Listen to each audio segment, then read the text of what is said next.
Welcome to FA Online classes. Today we are going to start lesson number 9 of our EVS book, which is given at page number 46. Lesson number 9, growing plants. इसका मतलब होता है पौधों का बढ़ना। आप सभी जानते हैं कि पौधे जो हैं बढ़ते हैं, ये भी बड़े होते हैं। Let's start reading. Like other living things, plants also reproduce. दूसरी जानदार चीज़ों की तरह पौधे भी बड़े होते हैं और दोबारा पैदा होते हैं। You might have seen a gardener sowing seeds and observed small plants growing out of them later. आपने एक माली को बीज बोते हुए देखा होगा और फिर उसके बाद आपने देखा होगा कि उसमें से कुछ समय बाद एक छोटा सा पौधा बाहर आ जाता है। But we know that all plants do not produce flowers and hence do not produce seeds. लेकिन हम जानते हैं कि सभी पौधे जो हैं वो फूल पैदा नहीं करते, यानी उनमें फूल नहीं लगते और तब इसीलिए वो बीज भी उनमें नहीं लगते, यानी बीज भी पैदा नहीं होते। How do such plant reproduce then? तब ऐसे पौधे जो हैं वो किस तरह से दोबारा पैदा होते हैं या दोबारा उगते हैं। सभी पौधे जो हैं वो अपने पीछे अपनी ही तरह की जाति के पौधों को छोड़ देते हैं दोबारा पैदा होने के लिए। और ऐसे पौधे जो हैं किस तरह से दोबारा पैदा होते हैं ये बताया यहाँ पर उन्होंने कि सीड यानी बीज के द्वारा, स्पोर से, और दूसरे बॉडी पार्ट्स हैं। जैसे कि बॉडी पार्ट्स कौन कौन से, ये प्लांट्स के जैसे यहाँ पर बताया इन्होंने स्टेम, तना है, रूट, जड़ और लीव्स, पत्तियाँ। अब यहाँ पर हम पढ़ेंगे रिप्रोडक्शन फ्रॉम सीड्स, यानी बीजों से प्रजनन, यानी बीजों से पौधा कैसे बनता है या किस तरीके से प्रजनन होता है। ज़्यादातर फूल वाले जो पौधे होते हैं जैसे कि राइस, मस्टर्ड, मैंगो, ये सब किससे बड़े होते हैं, सीड से, यानी बीज से। और ऐसे पौधों में रिप्रोडक्टिव ऑर्गन क्या होता है, फ्लावर होता है। और फ्लावर बाद में डेवलप हो जाता है फ्रूट में, यानी फिर वो चेंज हो जाता है फ्रूट में, फल बनता है। और फल के अंदर क्या होता है, बीज होता है। और पौधे जो हैं वो एक, कुछ और कई सारे सीड्स उनमें यानी बीज उनमें पाए जाते हैं। स्टूडेंट यहाँ पर हम सीड की बनावट के बारे में, यानी स्ट्रक्चर ऑफ ए सीड की बनावट कैसी होती है उसके बारे में हम पढ़ेंगे। तो जितने भी सीड होते हैं या सभी सीड, उसमें 3 पार्ट्स होते हैं। कौन कौन से होते हैं, seed coat, cotyledons and embryo. यहाँ पर एक पिक्चर भी सामने दिखाई हुई है, सीड की पिक्चर है। यहाँ पर दिखाया इन्होंने सीड कोट, ये आउटर कवरिंग होती है इसकी, यानी सबसे ऊपर की जो कवरिंग होती है उसको बोलते हैं सीड कोट, ये हार्ड होती है। और ये 2 दिखाई हैं बीच में जिनको कोटिलेडन्स बोलते हैं। ये सीड्स लीव्स हैं, यानी पत्तियां हैं ये। और ये बेबी प्लांट जो होता है उसको फूड प्रोवाइड करती हैं और उसको प्रोटेक्ट भी करती हैं। कुछ सीड होते हैं जैसे कि राजमा है, पीनट है, इसमें 2 कोटिलेडन्स होते हैं। और यहाँ पर ये छोटा सा इन्होंने पौधा दिखाया हुआ है निकलता हुआ, इसको बोलते हैं हम एम्ब्रियो। ये बेबी प्लांट होता है बीज के अंदर। स्टूडेंट यहाँ पर जर्मिनेशन के बारे में बताया। जर्मिनेशन का क्या मीनिंग होता है, इसका मीनिंग होता है अंकुरन, यानी अंकुर फूटना। आपने भी अंकुर देखे होंगे जैसे कि चनों में निकलते हैं, और जो दाल मोठ वगैरह बच्चे खाते हैं उसमें से जो वाइट सा छोटा सा मुलायम पौधा सा निकलता है और जो चनों में होता है उसको बोलते हैं अंकुर। यहाँ पर बता रहे हैं कि जर्मिनेशन एक ऐसा प्रोसेस है जिसके द्वारा एक सीड जो है, बीज है, वो अंकुर में चेंज हो जाता है, यानी बड़ा हो जाता है। और उसके लिए क्या क्या चीज़ों की ज़रूरत होती है यहाँ पर बताया उन्होंने, एयर हवा है, वाटर पानी, और वार्मथ ऑफ द सनलाइट यानी सूरज की गर्मी। जर्मिनेट होने के लिए ये सभी चीज़ें उसके लिए ज़रूरी होती हैं। और आगे बताया इन्होंने कि सीड को ज़रूरत होती है ऑक्सीजन की। किससे लेता है वो, सांस लेने के लिए एयर से, यानी हवा से।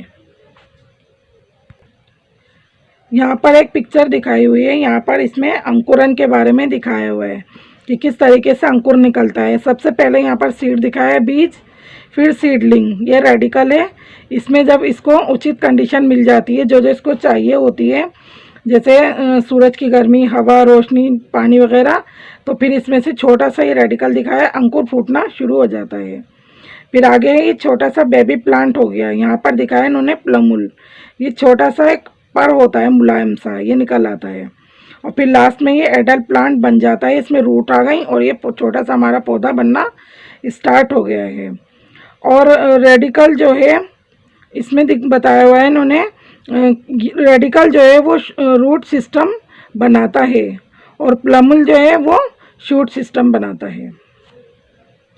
सीड डिस्पर्सल के बारे में पढ़ेंगे हम। सीड का फैलना या बिखरना। ज़्यादातर सीड कह रहे हैं कि कुछ दूरी पर से अपने पेरेंट प्लांट्स जो होते हैं उनसे कुछ दूरी पर गिर जाते हैं। ये कह रहे हैं अगर सारे प्लांट्स एक ही जगह गिर जाएं और जर्मिनेट हो जाएं, अगर उनमें से अंकुर फूटने लगे, अगर वो पास पास हों तो उससे क्या होगा, अंकुर के लिए, अंकुरन के लिए वो compete करेंगे, यानी उन्हें चाहिए होगा ज़्यादा स्पेस, चाहिए होगा पानी, चाहिए होगा लाइट और न्यूट्रिएंट्स चाहिए होगा। और बीजों का बिखरना जो है वो दूर जगह से, उसको हम डिस्पर्सल कहते हैं, यानी फैलना। और सीड किस किस के द्वारा डिस्पर्स होते हैं, यानी कैसे कैसे फैलते हैं बीज जो हैं वो बताएं यहाँ पर। विंड हवा के द्वारा, एयर हवा के द्वारा, एक्सप्लोजन धमाके से या फटने के द्वारा, और एनिमल्स जानवरों के ज़रिए। कुछ बीज छोटे और हल्के होते हैं और वो किसके द्वारा, यानी किसके ज़रिए से ले जाए जाते हैं। हल्के होते हैं तो वो हवा से उड़ जाते हैं, हवा के ज़रिए फैल जाते हैं। अब कुछ बीज बता रहे हैं यहाँ पर, जैसे कि सिकामोर, और इसमें विंग्स होते हैं यानी पंख्स होते हैं जो उनको दूर ले जाते हैं। अब बीज बता रहे हैं यहाँ पर कुछ डेंडेलियन ग्रेनीज हेयर, उसके अंदर क्या होता है, बालों का गुच्छे होते हैं जो उनको हवा में तैरने में मदद करते हैं, यानी उड़कर उनके जाने में हेल्प करते हैं। यहाँ पर बता रहे हैं कि पौधे जो हैं, जो ऐसे पौधे जो पानी के करीब बड़े होते हैं या उगते हैं, उसमें फ्रूट फल होता है, सीड बीज होता है जो उनकी पानी में तैरने में मदद करता है। ज़्यादातर जो फ्रूट हैं उनके जो कवरिंग है, यानी वो किससे ढका हुआ होता है, एक उनका ऊपर छिलका चढ़ा हुआ होता है, और वो छिलका उनकी किस चीज़ में मदद करता है, उनकी प्रोटेक्ट करता है, बीज को गीला होने से बचाता है। और सीड और फ्रूट जैसे कि यहाँ पर बता रहे हैं, लोटस है, वाटर लिली है, कोकोनट है, ये कैसे डिस्पर्स होते हैं, मतलब किस तरीके से फैलते हैं, पानी के ज़रिए, बाय वाटर, पानी के ज़रिए। यहाँ पर दिखाया है मटर की फली दिखाई है, यहाँ पर मटर के बारे में बताना है कि कुछ फ्रूट जो हैं, कुछ फल जो हैं वो बस्ट यानी फट जाते हैं, ओपन हो जाते हैं फट करके, जब वो पक जाते हैं तो वो फटकर खुल जाते हैं, ओपन हो जाते हैं और बिखर जाते हैं, उसके बीज बिखर जाते हैं।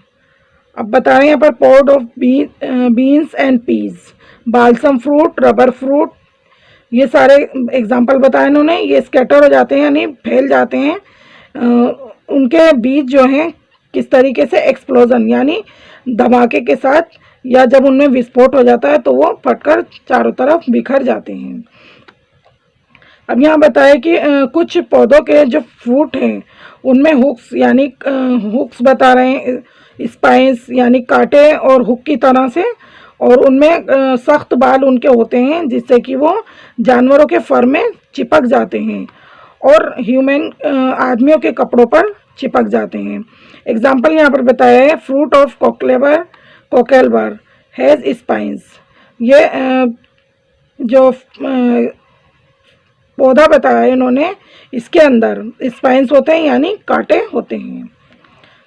कुछ फ्रूट बता रहे हैं, कुछ फल जो हैं वो जानवरों और पक्षियों के द्वारा खाए जाते हैं, और सीड्स जो हैं वो पास्ड हो जाते हैं यानी बाहर निकल जाते हैं एनिमल्स बॉडी से, किस तरीके से, एलॉन्ग विद द फीसिस यानी सॉलिड वेस्ट, कि वो बिन फलों को खा लेते हैं और फिर वो जब वो पॉटी करते हैं तो उनके शरीर से उस पॉटी के साथ बाहर आ जाते हैं। इस तरीके से पौधे के जो बीज हैं वो जानवरों के ज़रिए फैल जाते हैं। स्टूडेंट यहाँ पर हम पढ़ेंगे रिप्रोडक्शन फ्रॉम स्पोर्स, कि स्पोर्स के ज़रिए, स्पोर्स से कैसे प्रजनन होता है। यहाँ पर पौधे बता रहे हैं कि कुछ एग्जाम्पल इन्होंने बताए हैं, जैसे कि फर्न्स, मॉसेस एंड मशरूम्स। इसमें छोटी सी सीड लाइक स्ट्रक्चर होती है, यानी बीजों की तरह की इनकी बनावट होती है। इसको स्पोर्स बोलते हैं उनकी सतह के नीचे। और ये कहाँ पाए जाते हैं स्पोर्स? उनकी सरफेस के नीचे, यानी सतह के नीचे। और ये इन्हीं स्पोर्स से नए पौधे जो हैं वो बनते हैं या नए पौधों का जन्म होता है, जब कंडीशन यानी हालात या परिस्थिति उनके अनुकूल होती है। यानी जो कंडीशन हालात उनको बड़े होने के लिए चाहिए होती है, अगर वो मिल जाते हैं तो वो फिर उन नए पौधों का जन्म हो जाता है। Reproduction from other body parts, और अलग अलग या दूसरे बॉडी पार्ट्स के ज़रिए किस तरीके से रिप्रोडक्शन होता है वो बता रहे हैं यहाँ पर कि कुछ पौधों में रिप्रोड्यूस होते हैं, कुछ पौधे रिप्रोड्यूस होते हैं किससे? दूसरे बॉडी पार्ट से। उनके जो दूसरे बॉडी पार्ट हैं वो अभी हम आगे पढ़ेंगे कौन कौन से, उससे भी वो रिप्रोड्यूस होते हैं, यानी दोबारा पैदा होते हैं। और इस तरह की जो रिप्रोडक्शन है उसको हम वेजिटेटिव प्रोपगेशन कहते हैं। अब कौन कौन सी हैं वो यहाँ पर बताई हैं इन्होंने कि कैसे कैसे कौन कौन से बॉडी पार्ट्स हैं जिनसे वो दोबारा पैदा होते हैं। यहाँ पर बताया फर्स्ट फ्रॉम स्टेम्स, यानी तने से। यहाँ पर एक पिक्चर भी दिखाई हुई है। ये क्या है? हमारा रोज़, गुलाब का फूल है। ये बता रहे हैं यहाँ पर रोज़, शुगर केन और मनी प्लांट ये कैसे बड़े होते हैं? अपने स्टेम कटिंग से। यानी कहते हैं कि गुलाब की कलम को काट कर लगा दें तो उससे गुलाब का पौधा बन जाता है। तो ये अगर इनके स्टेम को कटिंग करके इनको लगा दें तो इससे नया पौधा बन जाता है। पोटैटो और जिंजर जो है वो अंडरग्राउंड स्टीम है, यानी ज़मीन के नीचे इनके स्टेम होते हैं और उनमें बर्ड्स यानी कली पाई जाती है कुछ सर्टेन पॉइंट्स पर, जिससे फिर नया पौधा बनता है। सेकंड पॉइंट बताया है फ्रॉम रूट्स, यानी जड़ से। रूट्स जो है वो रिप्रोडक्शन में हेल्प करती है, मदद करते हैं। और रूट्स जैसे कि कुछ पौधे बताए इन्होंने, जैसे स्वीट पोटैटो, वुड एप्पल, टैमरिंड्स। और इनकी जो जड़ें होती हैं उनमें बड्स यानी कली होती है। और अगर इनकी रूट को यानी जड़ को अगर हम काट कर लगा दें तो उससे भी नए पौधे का जन्म होता है या नया पौधा बन सकता है। थर्ड पॉइंट है हमारा फ्रॉम लीव्स, पत्तियों से। अब यहाँ पर भी एग्जांपल बताएं कि कुछ पत्तियों के, जैसे कि बेगोनिया, ब्रायोफाइलम, ये बताया कि उनके किनारों पर जो है कली उगती है, यानी कली बनती है। और फिर किसकी कांटेक्ट में आते हैं? फिर अगर गीली मिट्टी की कांटेक्ट में आ जाए तो इससे नए पौधे जो हैं वो बनते हैं इन कलियों से। प्लांट्स फ्रॉम फॉर अवे, पौधे दूर से। यानी कुछ, जैसा कि हम जानते हैं कि सभी पौधे हमारे देश में नहीं बड़े होते, नहीं उगते। कुछ पौधे ऐसे हैं जो बाहर दूसरे देशों से या कंट्री से मंगाए जाते हैं, उसी के बारे में यहाँ पर बताया है कि सभी जो फ्रूट्स हैं, वेजिटेबल्स हैं और प्लांट्स हैं जो आज हम देखते हैं वो भारत में ही पैदा नहीं हुए। उनमें से बहुत सारे दूसरी कंट्रीज़ में भी पैदा हुए हैं। अब जैसे यहाँ पर एक एग्जांपल बताना है टी का। टी जो है वो हमारे इंडिया में पैदा नहीं हुई, ये कहाँ पैदा हुई थी? चाइना में। और चाइनीज़ ने इन टी को यानी चाय को उगाना शुरू किया था कितने साल पहले? 1700 ईयर्स एगो, 1700 साल पहले। किस लिए उगाना शुरू किया था? इसके टेस्ट के लिए, जायके के लिए और मेडिसिनल वैल्यू के लिए इसकी, यानी दवाइयों में भी काम आती थी। और टी को इंडिया में कौन लाया? ब्रिटिशर्स के ज़रिए लाई गई थी, यानी अंग्रेज़ लेकर आए थे इसको। अब ये बता रहे हैं कि टी का जो प्लांट है यानी पौधा है वो अच्छे से कहाँ पर बड़ा होता है? बढ़ता है जहाँ पर गर्म होता है, यानी गर्माई होती है और नमी होती है, नमी ज़्यादा होती है। और जहाँ पर बारिश की प्लेंटी होती है, यानी बारिश भी खूब होती है, तो ऐसी जगह में टी प्लांट जो है यानी इसका पौधा टी का, चाय का, बहुत अच्छे से ग्रो होता है। और भारत में, इंडिया में बता रहे हैं कहाँ पर इसकी खेती होती है? दार्जिलिंग में, नॉर्थ ईस्टर्न रीजन्स में। और असम की ये घाटी है ब्रह्मपुत्र यहाँ पर, और some regions of south India, और साउथ इंडिया के कुछ रीजन्स में भी इसकी खेती होती है। Some plants and their origin, यहाँ पर कुछ पौधे और उनकी उत्पत्ति के बारे में बताया गया है कि कौन कौन से पौधे कहाँ पर या किस देश में पैदा हुए थे। ये चार्ट देखिएगा और आपको इसको लर्न भी करना है। स्टूडेंट, यहाँ पर हम स्पाइसेस के बारे में पढ़ेंगे। स्पाइसेस किसको कहते हैं? मसालों को। अब ये बता रहे हैं कि स्पाइसेस हमें किस चीज़ से मिलते हैं? प्लांट पार्ट से, यानी पौधों के हिस्से से। कौन कौन से होते हैं वो? बर्ड्स कली, फ्रूट फल, फ्लावर फूल, सीड्स यानी बीज, लीव्स पत्तियाँ, बार्क छाल, एंड रूट्स जड़ से। ये सभी क्या हैं? प्लांट्स पार्ट्स हैं, यानी पौधे के हिस्से हैं जिनसे हमें मसाले मिलते हैं। और मसाले किस काम आते हैं? मसालों का क्या फ़ायदा होता है? वो हमारे खाने को जायकेदार और खुशबूदार बनाते हैं।